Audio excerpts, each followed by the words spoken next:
ወበረካቱ ውድና የተከበራችሁ ቤተሰቦቻችን ሰላም እያሉ በያላችሁበት ሰላማችሁ ብዝት ይበል። እንግዲህ ይኸው ተመልሼ መጥቻለሁ። በሰላም ደርሻለሁ። አደን ነው፣ ሙቀቱ የሌለ ነው፣ ይሞቃል። በሰላም መጥቼ አደን ያለሁት እና ሱመያም ይህንን ቪዲዮ የምታይ ከሆነ ያው ያልኩትንም ፕሮግራም ሰርዤ የመጣሁት በልጆቼ እንደማጨቅል ታውቂያለሽ እና መጥቻለሁ። ያለሽበትን ተናገሪ። በአካውንት ላይም በፊት በምጠቀምበት አካውንት ከሱ እንደምትስቢ እርግጠኛ ስለሆንኩም ወይ ብርም ልትወስጂ መጥተሽ ሊሆን ይችላል። አካውንት እዛ እንዳለሽ አውቃለሁ።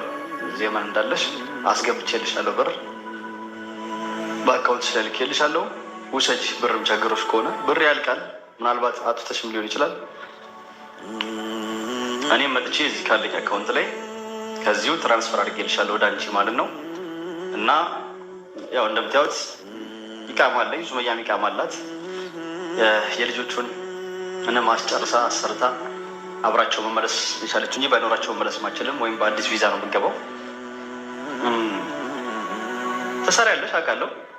ባለፈው ብዙ ብር ታገኛለች አልቸገራትም አውቄ ነው ስል አንዳንድ ሰው መቀኝነት መስሎት ታገኛ ታዲያ ምናምን ከልጆች ጋር ምናምን የተከራተች ምናምን እያላችሁ ነው። እኔ ያልኩት አታገኝ መቀኝነት ምናምን ነገር ሳይሆን እዛ ጋር ቸገረኝ ምናምን ብላ ያወራችሁ ውሸቷን ነው። ትሰራለች፣ በደንብም ታገኛለች። እኔም ደህና ብር አካውንት ውስጥ አስገብቼ ነበር። ያን ሁላ ወይ ገብታ በየቦታው ቦታ ምናምን ገዝታበት ካልሆነ በስተቀር በውጪ ብቻ ትጨርሳለች ብዬ ስለማላስብ ነው። አሁንም ይኸው የሚበቃትን ያህል ብር አስገብቼላታለሁ በአካውንትሽ ማለት ነው። የሚበቃሽን ያህል ብር ይህን ያህል ብዬ ማልጠራም አስገብቼልሻለሁ አካውንትሽ ላይ። ልጆቼ ናቸው አንቺ ጋር ያሉት። የሚፈልጉትን አድርጊላቸው። ልጆቼ እንዳይጎዱ እንዳይታመሙ አላህ ይጠብቃቸው። ለማንኛውም እና ምን እንደሆነ አሳውቂኝ። ባላይሻለሁ። እንገናኝ።